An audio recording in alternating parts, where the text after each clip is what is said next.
And as part of our Alum Zoom series, coordinated by the Office of Postdoc Services, the Duke Career Center, and the Graduate School at Duke, we have this week Jillian Powers, who is a sociology alum from 2011 from Duke.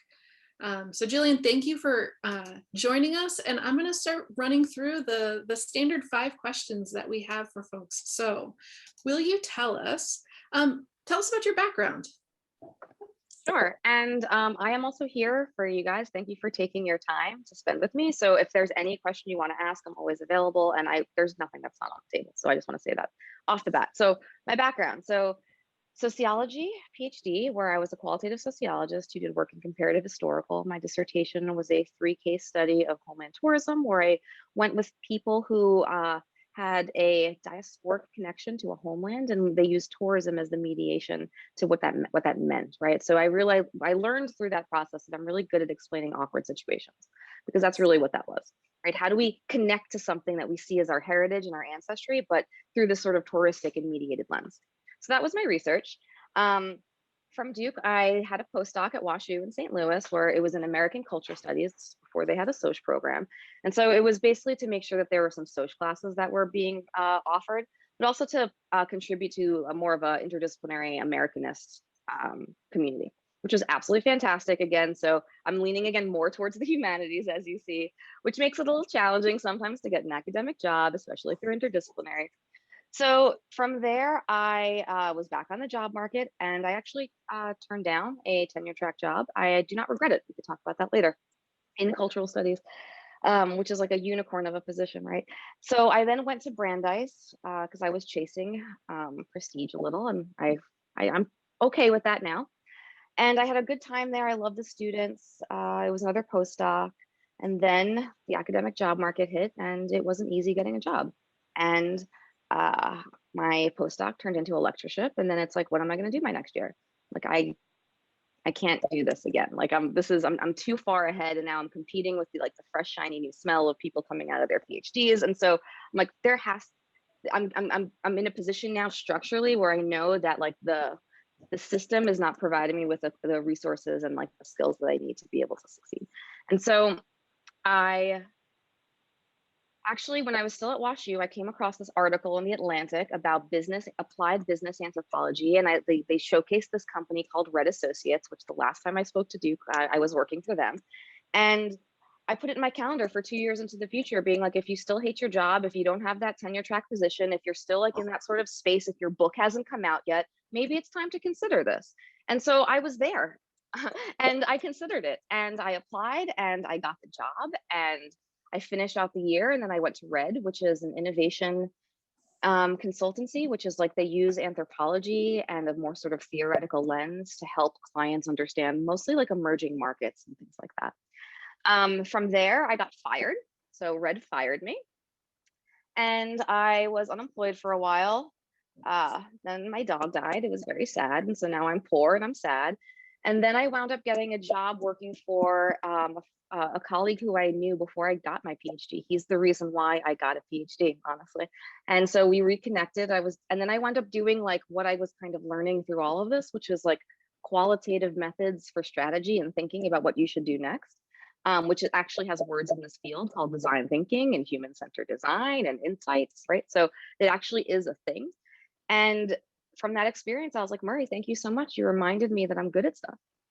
And from there, I then got the job I had before this one, which is I worked for Idea Couture as a senior resident ethnographer, which meant I did ethnography, and I did this sort of human-centered design, and we could talk about what that looks like for businesses, for a whole bunch of stuff, mostly to build things like technical things. And now I work, I'm the responsible AI lead for Cognizant, which was our big employer. So that's what I do now. I lead responsible AI. Excellent, thank you. Lots of nuggets I'd love to follow. So how did you get your job at your current organization? So this is a great, how I got my UX job and my researcher job was really through those PhD connections. It was through just getting a little bit of work done, showing people that I could do this. But the job I had now really came from just me being myself in a meeting, right? Like the person who had my job before was an older white man, and I don't think he was very responsible sometimes. And we had this meeting where I was the youngest person and like the most junior person in this room, and he's talking about something, and I'm like, Dr. Jerry, you can't surveil people like that. That's a civil liberties violation. And then it was like, right, and then a year later, they're looking for someone to fill this role, and I'm looking to leave because I'm not happy anymore. And so they're like, would you like to here? And so that's literally how I got my job. So it just shows you that like what's important when you leave academia, which also I think is important in academia, is building up networks. You never know what they'll do for you, and you'll never know how they'll sort of provide. So that was really great. Absolutely. So what does a typical day look like for someone who works in UX? And this could be pre and post COVID. It really, I think so post COVID, it's just we have no time between things anymore, right? So like I just sit here all day, and like if I can get up to pee, that's a miracle, right? Like that's a little bit some of that. But if you're doing the research side of it, like my day is usually like a 9 to 5, 9 to 6. But if there is a deliverable due, or if I'm doing research, that's not my time anymore, right? So if we're under crunch time, I'll work more hours. If it's research time, I'm flexible because the most important person is not myself. It's what's the word I'm looking for? I can't think of the word, but it's making sure that the research respondents, like their time is valuable. So I will work either like before work hours or after their working hours. So like my days will start earlier or later, but that's maybe 2 weeks out of every month. And then a lot of travel before the coronavirus. And what if students are interested in exploring more in this field, what can they be doing while they're in graduate school? Talk to the business school a little, see what they have to say about this. Figure out, like, I think as you're finishing your PhD, you're also meeting people outside of the academy who are interested in the work and the spaces that you're doing. Like that's the first place to start. Like mine the networks and grow your network in like expansive ways, so you can start seeing more of the applied value of some of the work that you do. Yeah. That's great. And, I think part of this too is thinking about the future of what industry you're in. What does the employment outlook look like for this field? And particularly given the COVID crisis, you can also say we don't know since COVID. We're hiring, right? Like we are always hiring. And like especially in tech, like our problem is not that we're not hiring. Our problem is we don't have enough people, right? Like there's really like a skills gap going on in right now. And then from my part of it, we're always hiring, but again, it's learning how to translate some of that skill to this space, because it's a very specific space sometimes. And so like we're always hiring because the work, we can't match the demand right now, especially with COVID, honestly, because once COVID happened, everyone went tech, right? And everyone went digital in stronger ways. And just because we have a pandemic doesn't mean everyone else, like there are parts of the world who are making money right now. So, and they all need digital widgets. And so it really was just an adjustment. So I think what it is just look laterally, like think expansively, so that you could figure out how to translate your skills into new spaces. Helpful, thank you. We did have one question during registration. A student asked, what issues concerning technology do you think that those who are working to develop more responsible AI should prioritize resolving? So what yeah, go ahead. I think it depends on who we're talking about, where they sit, and what we're doing, right? Like that question is so big. And so the answer I would say is everything and yes, right? Because I think it has to hit at every level. As I keep on saying at work, like my sort of tagline for what I think responsible AI is, and especially, so I work for Cognizant, which is a very, very large professional services company. So what that means is we basically outsource your job, or we automate your job. So we help you make things cheaper, and we help you turn things digital. And then we help manage those digital things and those cheaper things sometimes. So for us, it's just like, well, when we put AI into these things, like the robots aren't coming for our jobs. The banality of what we're creating is. And that's where like what I play in, because our HR portals, our employee, like that's what we build. I build portals a lot of the time. So it's, what are we doing to those things? And is that really how I want to spend my time? Right. Like so that's kind of where I sit. But like Google research is a different thing, right? Google's responsible and ethical principles are a different thing because they have a different mandate and they're doing different types of work. Like we're not doing research at that level. Like I don't do like research like that anymore. And so, yeah, I think there's a lot going on, and there's so many spots of that, and I would love to talk about it further. And that's a question too. So you said research, right? Talking about, and there is a question, Daniel, we'll get to in a sec, but I think that research question is really interesting. I think we might have a preconceived notion of what it looks like within academia, but what is it actually, what kind of research are you doing on a daily basis? What does it look like? And how is that different from what you were doing when you were in grad school? So what I love about it is I have done actually more research. So if we think about what my sort of trajectory would have been, it would have been like I have all of this wonderful time during my PhD to go deep, deep, deep, to develop this wonderful opus of a first book that of course is not supposed to be your best, you're finished, right? And then maybe you'll have enough time, like maybe you'll get that sabbatical to do your next book project. I have spent so much time with so many random people because of the work that I've done, which like, because I love meeting people and I love ethnography, that's just so fun to just meet a whole bunch of people. So, but it looks a lot differently. I don't, what we do is we do projects in chunks, right? We have to have, we either jump in quickly to provide a quick scope and an understanding.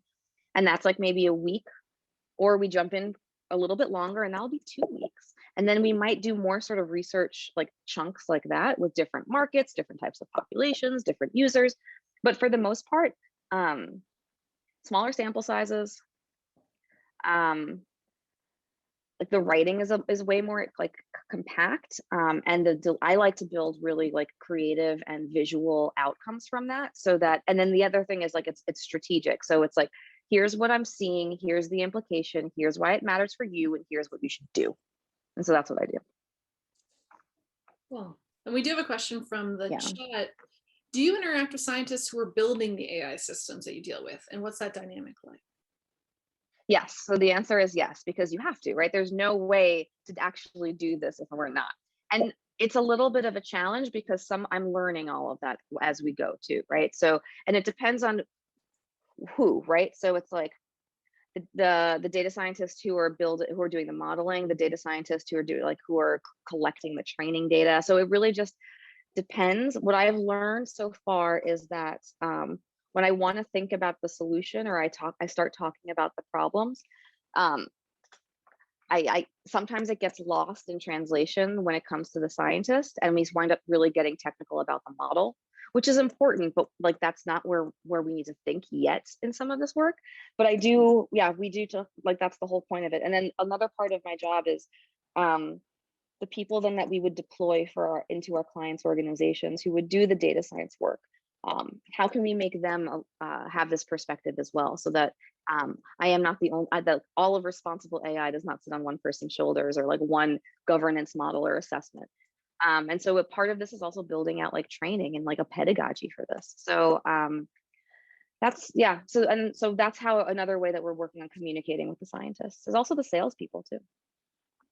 Interesting. I never thought about that, like the pedagogy of teaching other people within your organization, but I mean, that's something you were trained to do during your PhD program. Yeah. So I do want to, I'll take a little pause and make sure if people have questions, feel free, either you can raise your hand, wave, or just take yourself off mute and ask questions if you have them. I didn't decide. Okay, so can you say more about how you decided that the tenure track wasn't for you even before the market turned down? I didn't decide that. The tenure track decided that for me. I didn't want to leave. I left because I didn't want to stay. Jillian, I'll push back because you said you turned down a tenure track role. I did because I wanted to take the postdoc because so the tenure track role was in cultural studies, it wasn't in sociology. And I was concerned at that time that if I walked away from sociology and went, it would make it a little more challenging for me to have those conversations with that community. And I wanted to finish the book manuscript with the community that was at Brandeis because they have a very strong qualitative department. And I wanted that support. But yeah. That makes sense. And so for you, you said it was less about you deciding the tenure track wasn't for you, but it was, I'm taking this in order to take the track, right? Like the plan going to Brandeis was still, I plan on finishing this book manuscript, I apply, yep. And then there became that unforeseen change that was an external factor you couldn't control. Yeah. It looks like Daniel has a follow-up as well. Do you think in general the scientists are thinking in an ethically sound way when they approach certain problems? Yes and no, right? And I can't speak for everyone, and that's not my job. But I would say yes and no, because if I think about the conversations I've had with people, like I truly believe that like no, like that everyone wants to do well. But I, as a sociologist, right, this is sort of the lens I bring to. I believe that the structure that we work within, it rewards bad behavior, like, and the path of least resistance is the problem, which is making us unethical, right? So the challenge that we might have is like our timelines are too quick. um we have to get something done like under budget, right? So I think people would like to be ethical. They also sometimes are people just don't have the framework to think through something that deeply, and like that's fine, because like I have what, how many years of experience and training in like sociology, inequality, and like human behavior. I also taught civics to high school students for a few years. Like this is not something like I've learned a lot in this space. I also am involved in a lot of like activists and like organizing communities. And so I don't expect other people to have that backpack, right? And so it's really just coming into these meetings sometimes and being like, okay, that's your solution. Have you thought about the fact that we know that meetings inherently are biased, and that women just like they don't get enough airtime. So why would you surveil meetings for that? Like have you? And they're like, oh, right. It's just people just sometimes don't. It's just not part of their tool set. So it's a little bit of both.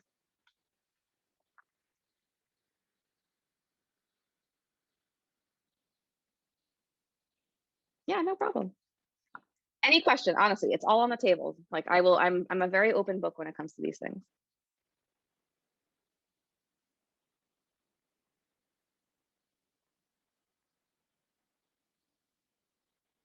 So quiet. What kind of technical skills do you need to be successful at your current job? So what I would love if I had, honestly, so if I think of what I need myself right now, that's like getting in the way of me like realizing something, I wish I had more design training. I wish I could make things pretty, honestly. I wish I knew how to talk in a visual manner. Yeah, because it's the one thing that gets in the way of what I need to be able to do. And sometimes it works. Like so the last project I was on, that was a research project, right? So I just started this new job, but the last project I was on, I kind of did work in cycles. So I did a lot of like market, like consumer packaging goods for a while. And then I wound up doing like IT and like service design and experience. And then I wound up doing a lot of like very, very niche medical projects on eyeball conditions. But the last one we did was like one of my best research projects because it had this qualitative and this quantitative component. And then we wound up building out with our designers these incredibly beautiful visual designs that showcased, they were kind of like infographics or like data viz work, that showcased what we were trying to show both qualitatively and quantitatively. And like we always talked about mixed methods when I was in grad school. Like we always talked about let's build this mixed methods, but this one, like we finished it in a few months. Could we possibly write a paper about it? Like possibly, right? I'm cranky about some things. Um, but it was really well done, and it was very, very pretty at the end.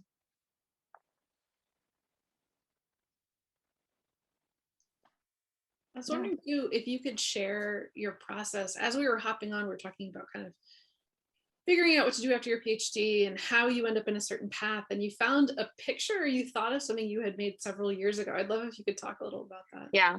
So if I think about the things that were helpful for me, right? So first is like explore your network expansively. If you ever see a PhD in any role that you think is something you might be interested in, reach out to them on LinkedIn. Like honestly, like there is no such thing as being shy, right? This is getting a job and feeding yourself. So reach out to people because they're going to want to help. Um, and then I sort of started like navigating what that looked like, where things went. Um, and when Red fired me, I was sitting there and I was like trying to figure out like what was going on with my life, what was I good at, how could I like pivot? And I wound up writing this thing that I we were talking before, and I found it on my phone. Mind you, right? Like I was unemployed. I was like trying to pull my life together. I just not making any money. And I wrote this out, like, what are the things that I could bring to the table? Like, what am I going to do with my life? And it says applied sociologist. It says there are two things. One is insights, which are social and cultural, qualitative research design and implementation, strategy, assessments, which involves implementation, outcome measurement, and impact. And this has to be advocacy based and maybe like involved in corporate social responsibility. There will be a writing, a public speaking, and an education or a workshop component on this. And that's exactly what I do in my job right now. Like this is literally my job. So that was, you found a potential job description or job title that you thought sounded interesting, or this was you writing up what your dream job was? This was me going, so I had all this time. It was me writing up my dream job or all of the things I was good at and trying to pull in the words that I was seeing in some of the like employment research I was doing. So that's the other thing too. Like I've used words like design research, like human-centered design, like insights, right? Like I'm sure I've used other things because I'm so socialized in this language now. But whenever you hear those things, write them down, Google them, and then put them in keyword searches because that's how you'll find opportunities too. And so it was a little bit of that. And yeah, I was like, these are the things I'm good at. These are the things I want to do. Like I still want to write. I want to be able to have like a voice in things. I love research. I believe in cultural, like just getting that sort of ethnographic experience down. And yeah, like if I was thinking back, I probably should have put like human-centered design, but I don't think I knew that word yet. Yeah. Yeah, you're right about the socialization of different industries. That's what you spent several years in grad school doing. Yeah. Another question, how family friendly is your field? Not family friendly at all. I feel, especially with coronavirus times, I think it's very important to create very clear boundaries between work and your life. However that looks for you, like I'm not saying you have to put a 9 to 6, but like, or a 9 to 5. But there's such time stealing creep that happens. I would love if all jobs were way more family friendly. The small part of my business we try to be. I don't think any job is family friendly right now, to be honest.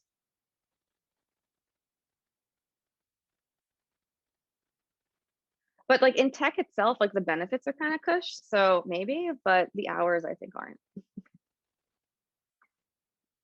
And I'm curious too, is there a specific area in the country where if people are interested in these types of roles, they're targeted, or they're spread out all over the place? So they're kind of spread out. Let me like New York is actually probably, so I'm in New York. New York is probably not the best place for this. I would think like California is like all of those tech companies are just eating PhDs. So like that is definitely a place to think about. But it honestly everywhere, because I have friends and colleagues now everywhere.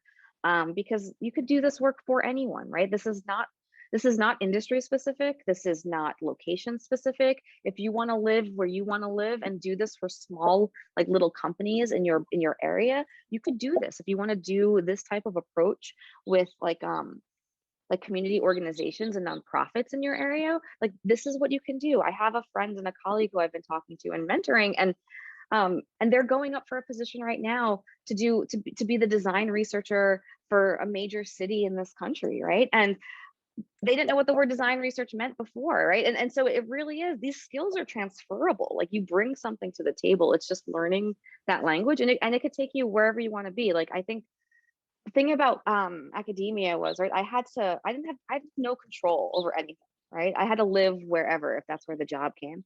And I have family commitments and I like where I'm from. And so I didn't want to, it mattered to me to stay in New York. That makes sense. And I'll certainly, amplify your comment about like your one of your more favorite projects you just mentioned was the specific one about a medical condition having to do with eyes, right? Like that's not a thing you've gone to school for, but it is a thing that you are able to do professionally. And so yeah, I think the other, all still learning things even after we get jobs. Yeah, still learning things, but also like what I've learned too is walk into those rooms with confidence too, because you're the expert. So one of my first projects too, which was one of my favorites, it was the consumer packaging goods. The company they wanted to make snacks for millennials on the go. So things that people could eat with one hand, literally. That was what they came to us for. And they had this framework and they wanted snacks that fit into this framework. They didn't want to pay for the market research, but they wanted like a field trip. So what we did was half of the day we would do like ethnographic observation, the other half of the day would be like inspiration, and we just walked them through town. And what I did is I led them on a meditation in the morning to open up their listening. And then every 5 minutes they got on their cell phone, they got a buzz because I was sending them a meme that was about where we were going that would help them think through what they were supposed to do in that moment. I spent 2 days making memes. It was like so much fun, right? That was my job. And then at the end of the day, they're like, that was really tiring. I'm like, welcome to being a millennial. It's very tiring. Yes, your phone was in your hand all day, had that feel, right? So I was like, we went method with it and they were really happy. So it really is, what do you want to bring to the table? And it can be as creative as you want. Like that's the fun part of this type of research space. Any other questions?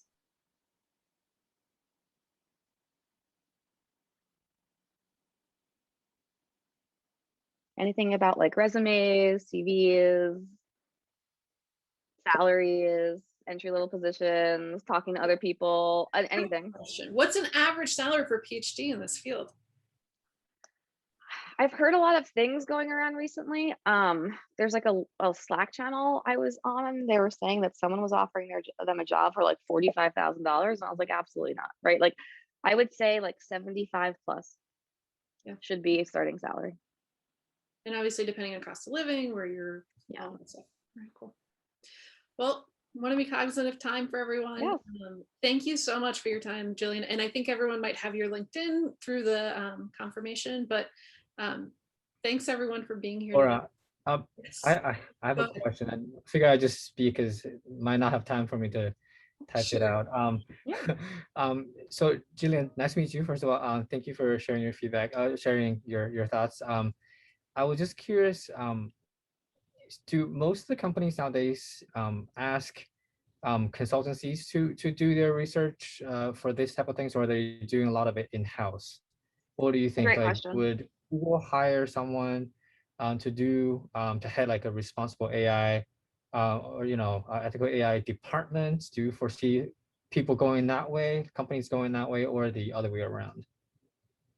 I think both, honestly, right? But that's a really, really good question. I think what we're doing a lot of is like COE stand-up, so Center of Excellence stand-up. So it's helping companies develop that internally. But what you see happening though is that, right, like these are companies, let's take like Ford. I don't know why I've been picking on Ford a lot. Let's take Ford. Ford wants, and this is totally hypothetical, I don't know any of this information. Ford wants to set up a responsible AI practice, or Ford wants to set up a human-centered design or whatever, right? They might not have those trainings and that skill and that those capabilities. So they'll work with a partner to help develop that, help build that, help drive that. So it really is this like symbiotic relationship between big organizations, consultancies, and then bigger organizations. It depends on where you want to sit, right? And what you want to be a part of. There's a lot of really exciting small like startups in this space too right now. Right, but wouldn't you think that something this important should be sort of, at the drawing table? Like people should start with, thinking about these things instead of building something, then say, oops, yeah, let's think about that. It's almost like an afterthought. I don't want that to be sort of the case. And, so in that case, wouldn't you just be part of the team for, say Google AI or, DeepMind or something when they start to actually build these systems? I think, let me find what you brought up was very, very important. So I was talking to our head of data and privacy, very important person, very, very smart. And what his argument is that moving forward, that every organization is going to have someone that he believes will be called like the data steward, where it's their job to be managing this. They're the voice of that information, right? They're the person who maintains that privacy. Because one of the things that you're seeing now and the challenges is people are talking about like data sustainability. So every company will have to have this in-house because someone's going to be in charge of when regulation actually catches up to things, right? You want to make sure that when those things happen, your entire business doesn't collapse, right? Because I work at the enterprise level. So I work in behemoth companies, right? So I work in these big, giant, slow machines. And so that's really, really problematic for them. So how do you, like, there's a little bit of that where this is going is there has to be someone who manages and just is in charge of that, like, and just sort of keeps the receipts for what's going on internally. Okay, yeah, thank you. Yeah. And I'm available on all of the things. If you want to reach out to me on LinkedIn, I always believe that we should end these with a call to action. So yeah, find me on LinkedIn. Thanks so much for your time, Jillian. And thanks everyone for being here.